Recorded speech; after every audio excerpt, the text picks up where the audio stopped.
कुर्मा भाजी बनवण्यासाठी जी भाज्या लागणार आहे त्या ती बघून घ्या।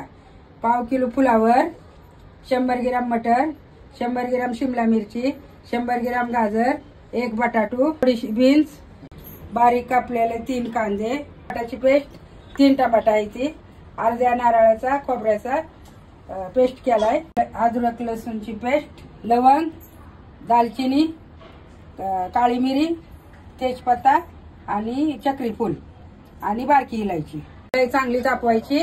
त्याच्यामध्ये आता तेल घालायचं। या मसाल्याला चांगलं भाजून घ्यायचं। मसाला भाजलाय, आता आपण ह्याच्यात अद्रक लसणाची पेस्ट टाकणार आहोत। आपण कांदा कापल्याला आता टाकू ह्याच्यामध्ये। आता कांद्याला जरा गुलाबी करून घेऊ। कांद्याला चांगला कलर आलाय, तर आता आपण ह्याच्यामध्ये भाज्या टाकून परतून घेणार आहोत।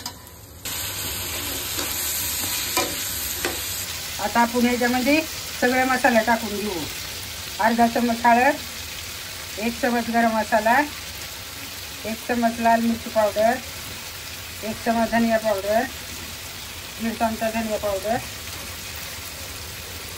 आणि चवीनुसार मीठ।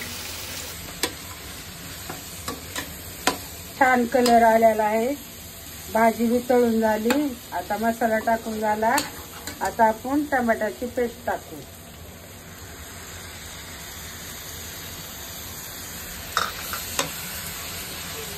आता खोबऱ्याची पेस्ट टाकू।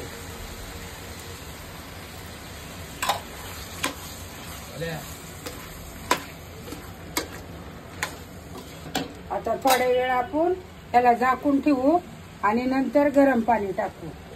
भाजी आता चांगली भुंजून घेतली मसाल्यामध्ये। आता आपण ह्याच्यामध्ये गरम पाणी टाकणार आहोत।